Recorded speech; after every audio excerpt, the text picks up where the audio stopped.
welcome to another episode of Demystifying Gay Porn. My name is IK Grande, and if you watch gay porn, I've definitely helped you get off. Today, my guest is a content creator and muscle growth fetish worship. How would you describe that? Worship, but it's all, yeah. Okay, so muscle worship content creator on Patreon. Are you on anything else, or Patreon is your main focus? No, just Patreon. Okay. So how would you like to be introduced? What do we call you? What's your name? Uh, D, usually I go as D on there. D. Dave, either way. But D is enough for people to be like, oh yeah, I know who he is. I know what he creates. Yeah, usually. I mean, I would say the full name, Muscle Girl Worship, is probably the main tag because I mean D is pretty general. No one's gonna be like, oh, that guy makes muscle growth. D. Like, yeah, there's lots of people who make muscle growth. So Okay, so getting onto that topic, how can you describe to somebody who's never heard of muscle growth, what that is? I would say it's mainly a fantasy. And a lot of people talk about fetishes and kinks, but it's kind of all of that, but it's more mentally stimulating than it is physically stimulating because you can be slapping someone's ass and having a different experience than having someone call you sir or slave. So those are kind of mental, and then it mixes with the physical. But I would say it's a fantasy genre where you're imagining someone growing or yourself growing, and it's kind of like a power dynamic, similar to like uh, dominant submissive, because it still incorporates that power dynamic, but it's a visual representation of it rather than a physical representation of it. So muscle growth is exactly what it sounds like too. It's just when you create your videos, are you using special effects? How does the video begin? And like, give me the story of your video, of one particular one. Okay, let's see. I did one where thinking back on different things that used to kind of get me into muscle growth, like He-Man and Jafar when he gets bigger and he gains all the power. I did a video growing as Jafar, and so I had to find the backgrounds to match and then create myself in that space, and then some particle effects and the growth of the muscle. So there's like tracking involved. There's a lot of After Effects and some Premiere, but I mainly make the effects to kind of match the, not the aesthetic, but the mental fantasy that I had, not necessarily, the Disney-esque aspect of that. So putting together a video, how long would you take? How long would a specific video take? Considering all that, because I know post production is very hard. So After Effects is a totally different beast. So I can only imagine. Oh yeah, I'd say probably about 24 to 40 hours. Okay, so your turnaround is about 2 days, give or take. Yeah, but when I'm working my other job, it's like a hobby, so it takes about a month for me to do one video. Oh, okay, Usually so spread that I out. put up for my Patreon Okay. because it's over a month and I have to do it. I only get one day off a week, so really, like today is like my day off, and I'm just trying to work on it too. Yeah, I'm not going to take up too much of your time. I'm very interested, and I know that there are definitely listeners out there that are interested or are going to discover it through the podcast. So you said you also you dabble in macrophilia, the macro size difference. Does that automatically go hand in hand with muscle growth, or how would you explain that? I would say no, definitely not. I have fans on my Patreon that like muscle growth and they like macro. So the Jafar thing had both. So Jafar gained his muscles, but then he also exploded out of the palace. And I think that I did have some, queries to my Patreons to see how much they wanted the macro and how much they wanted the muscle growth, and they've decided that they wanted both, which makes it so hard because a lot of people just want the macro where they're just stomping around on a city. And I'm like, you know how easy that would be for me to make? Like that I didn't have to like liquefy every single frame of a minute long video. Awesome. So it's what I love to do. So that's really the reason why I think I have the passion enough to keep going, even though it's the more difficult thing when it's actually both. So it's what you love to do. Where and when would you say, if you can pinpoint a point where you were like, wow, I'm this is different, and I really really like this. Ah, that's a hard one. I think that, yeah, when I was, we can maybe both remember when there was dial-up modems and things like that, when we would download different things that we were interested in. And I started with bodybuilding because I really do like the male physique because I'm gay. But I think that what I mainly started getting into it was like there was Yahoo groups, and I didn't really like everyone who was just like, oh, here's a picture, and then imagine it. And I was like, we need some movement in here. So I would start making that, and then I decided that, that was the kind of route that I wanted to go because I didn't think that pictures were enough for me. I liked to morph the pictures, but I thought that adding different skill sets might be fun. And it just kind of became a hobby that I wanted to share with the community. And so that's why I started my blog, which was free to begin with. And then later I started the Patreon. Was it hard, or did you find what was it like first to find other people that were interested in what you were interested in particular? You said it started with bodybuilding, but the idea of growth. What was it like to find the first person that's like, "Hey, I'm into that too," and then a community of people? Yeah, that was like awe-inspiring because when I found all those bodybuilders, then there was a forum which was called the Muscle Growth Forum, Okay. and that was actually I think before it was called the Evolution Forum, and we used to just truncate it and say the Evo Forum, and so that was like mind-blowingly hot just finding people who are also into the same thing that I'm into, and then kind of discussing it and growing your fantasies because it starts off as one thing, but sexuality is a journey. So you're going to, I think, build upon what you already have. And, if I like bodybuilding, then, well, why not bigger muscle? Then why not that muscle, exploding out of a building? Sure. Um, and I think that was probably the most inspiring thing, finding evolution forums and then CF, Coiled Fist.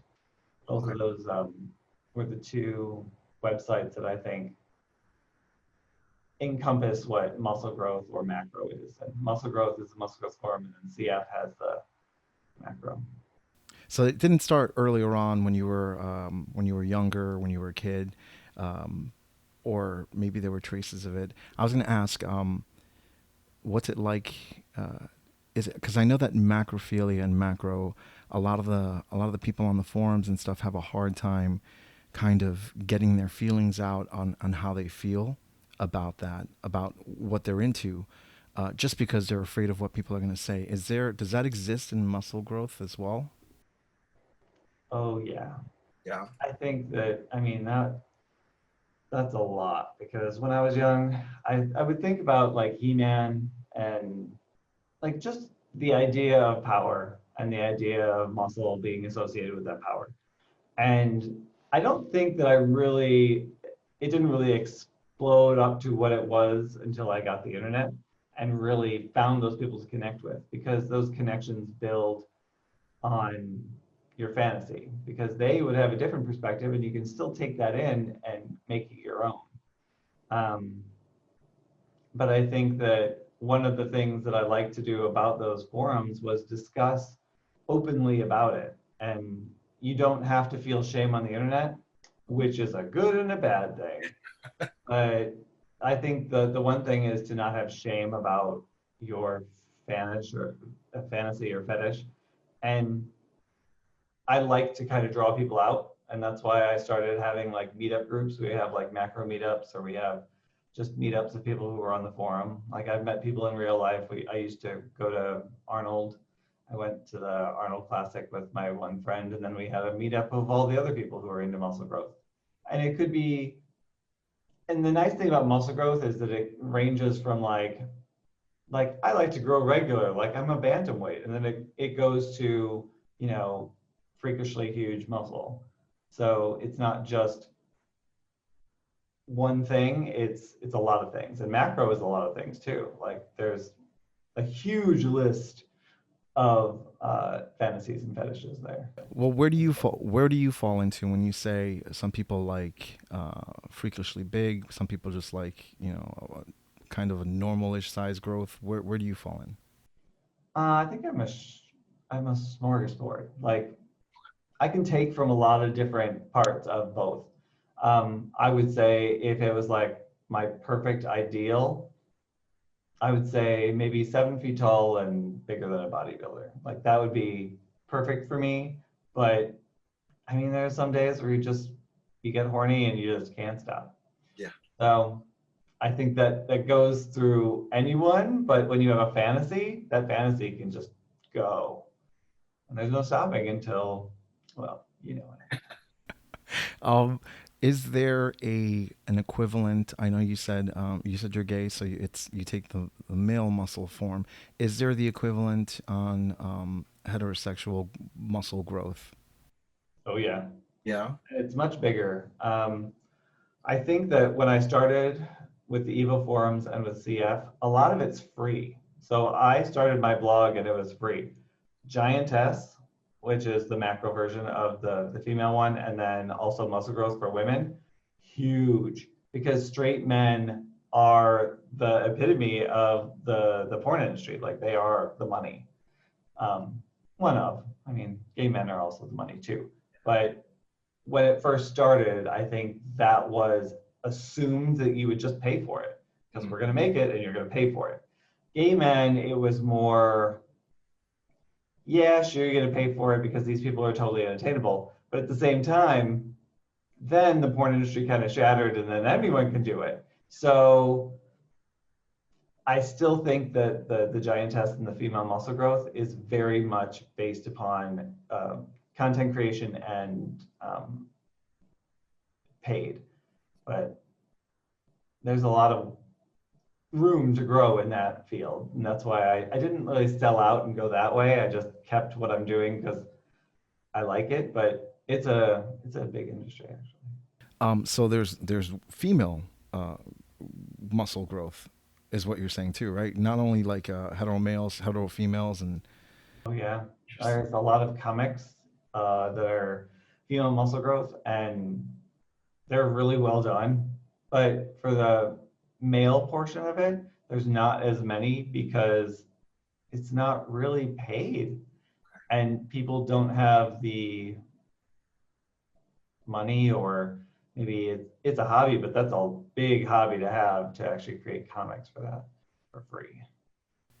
what would you and again, I refer back to listeners because a lot of times, and also myself in this situation, because I know we had a conversation a couple months ago regarding muscle growth, and it was an intro, but as an intro for people, for something mainstream, let's say a movie, what would be a great example of a mainstream muscle growth um, in movies? I would say there's a lot in the Marvel universe. I mean, there's Hulk, there's Captain America when he went into the chamber and then came out, um, and that was a lot of After Effects in that one actually, because they had to basically make him small during the whole start of that film, and that was well done, I think. Um, I think there's a lot of commercials like Brawny. There's a lot of muscle growth in that. John Cena, when he does the Maytag commercials. Yeah. Okay. There's a little bit of macro with, or size comparison with There's a sports commercial where the guys get bigger.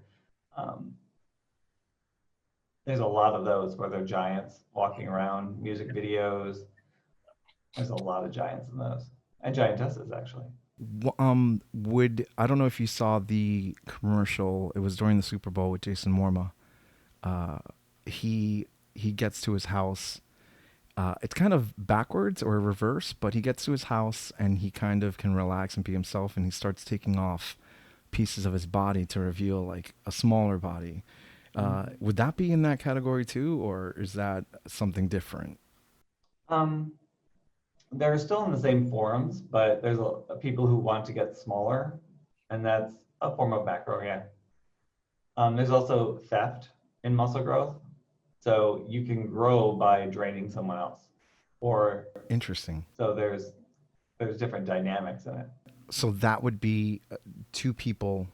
A lot of the muscle growth videos I have seen are individuals, one person, and then maybe another person watching the other person grow. So you're saying that there is, so there's narrative, there's stories, and some of it can be somebody stealing somebody's power from someone else and then absorbing it. Interesting. Okay. Yeah. There, I mean, I've done videos like that, but I only have myself to really use, so I can use myself and duplicate myself, like Big Brother, Little Brother, or um, I can get other people in, but I haven't really started that yet because A, COVID, but B, you have to still have the legality of it all and make sure that you have them sign the forms so that you have rights to the content. And it's it's a lot to do right now because I can't really go out and interview someone at Starbucks Yeah. as readily as I could before. So Do you, well, you mentioned COVID, so that's a good segue to what have you been doing? Have you been, I know, all of us have been sheltered in place. How's it been for you? okay. I mean, it's been pretty steady. It got a little slower and you got to find things to do, but I have a lot of videos I need to get work done. So So you got a lot of work done. You got a lot of stuff done on the side. some, I think that I've just kept up barely. Like I still feel like I'm still getting behind on things because just life and the house and everything. But I think I've been keeping up, but I think it is definitely a struggle for real. Yeah. What about you? Same. I mean, this is I'm in, I guess I wouldn't call it a man cave, but I set up an area in my garage where there is a desk and yeah, well, there's two desks for my partner. He can work over there, and I pretty much just edit here. Fake backdrops, all that fun stuff. I am working on making a little production hub here, but it's still a good 3 months away from being complete.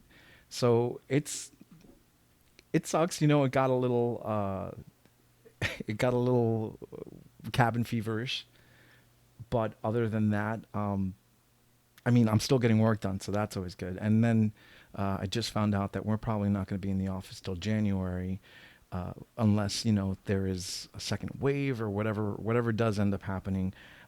January sounds like a good start.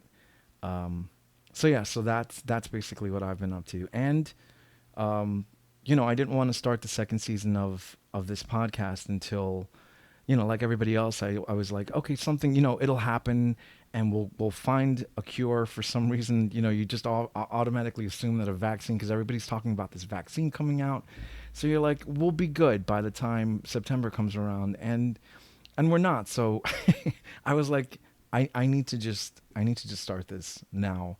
If I had been a little more, if I wasn't as stubborn as I am sometimes, I would have probably started through COVID and then just put up a second season through Zoom and stuff. But I really do enjoy talking to people in person. I think this is proving to be it's proving to work well. So I'm not against it. But you know what it is, right? Like the contact and not not to say again that this isn't working. Technically, a lot of times I'm worried about audio, I'm worried about video, but we seem to be technologically advanced enough to make it look good, good presentation. So yeah, I'm Yeah. all over I the don't think place from that. people realize how hard it is to actually get that production in there, Yeah. especially when you're setting up a new studio. Well, Yeah. You have a studio, right? You have a studio that you operate out of. yeah, I have a studio in my where my garage was actually. So I mean, it's all painted green, and but the lighting is the hardest part, I Yeah. swear, because they don't make lighting to just match anywhere. They just make lighting in general. Like, oh, thanks. Okay, now I have to jerry rig this thing up on this wall Exactly. and, have this hanging down and pray to God that it doesn't fall. It's great. It's a $200 thing just hanging off the ceiling. Great.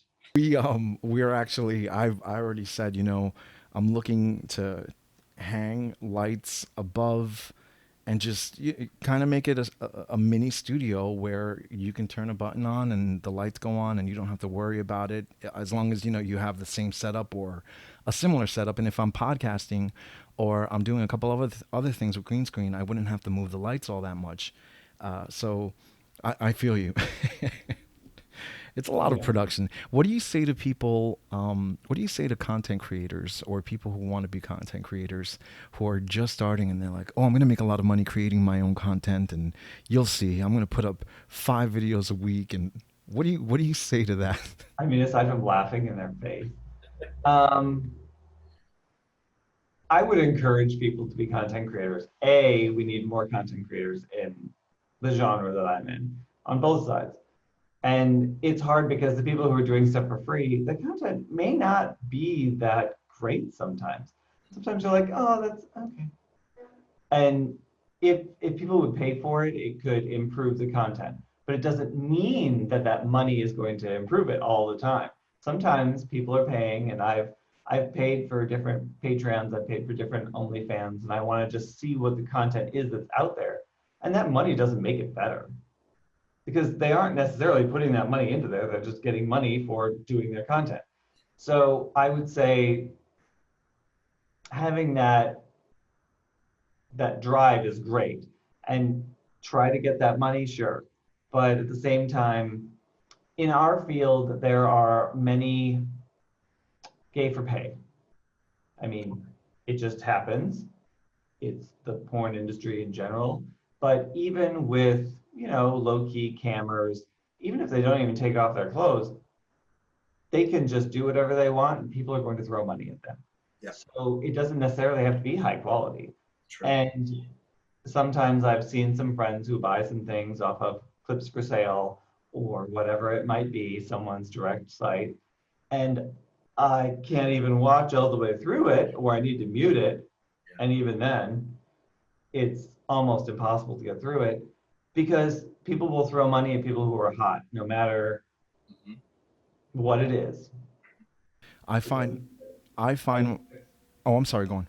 There's some levels. So I think that if it's just they're not doing anything and it's kind of what you're into, they're not going to get as much money.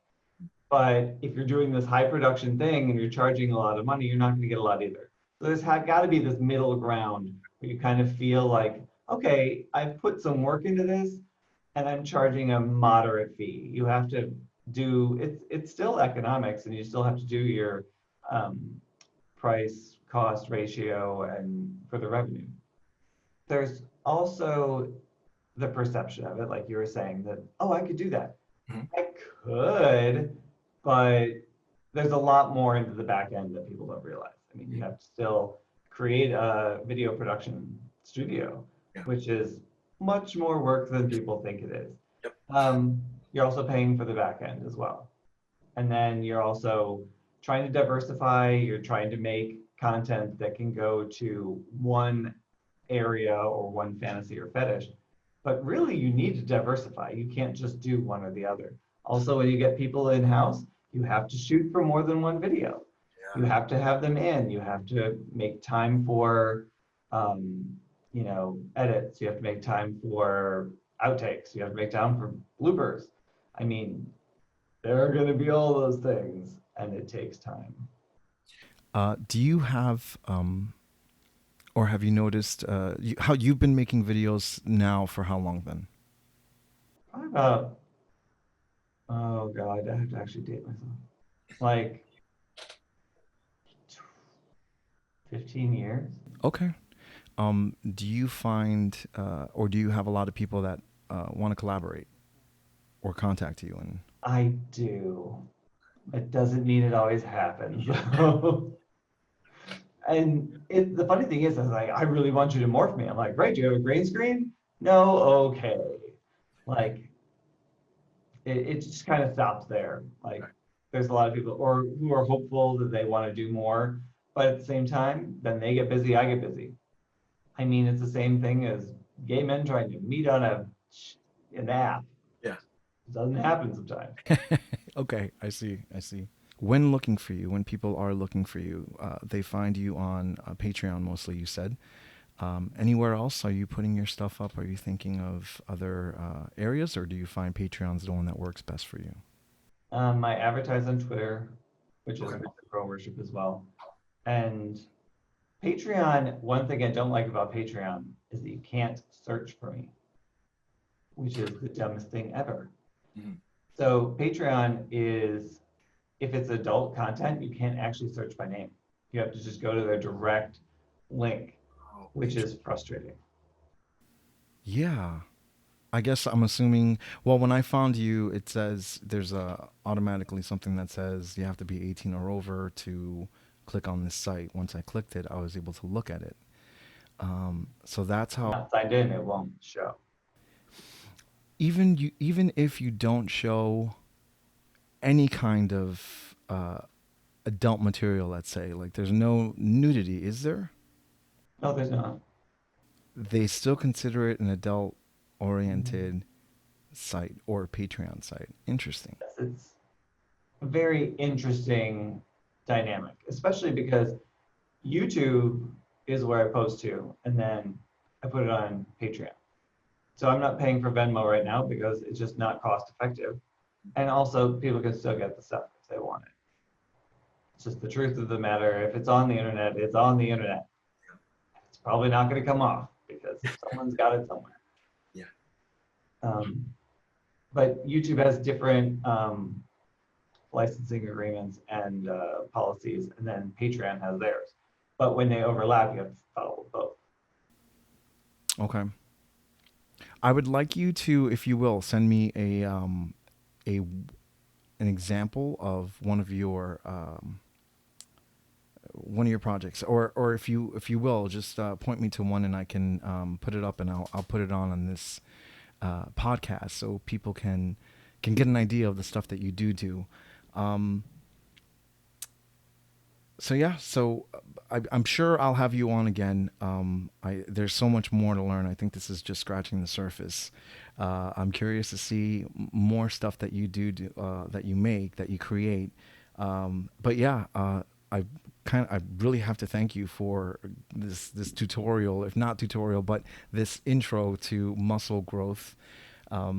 As a kink or a fetish, or however it may be perceived by the person that's interested in it. For people to find you again, you're on Twitter, you're on Patreon. What's your name again? And it's Muscle Grow Worship with one W. Okay, so Muscle Grow Worship with one W on Twitter and on Patreon. I will include a clip, like I mentioned. Guys, if you like what we're doing here too, and you like our interviews, please listen to the podcast on any podcast directory. It's on Spotify, Apple, all those fun and exciting places to listen to podcasts. It's also on YouTube.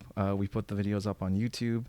Click the like, click the like button, click the subscribe button, the notification bell, all that fun stuff.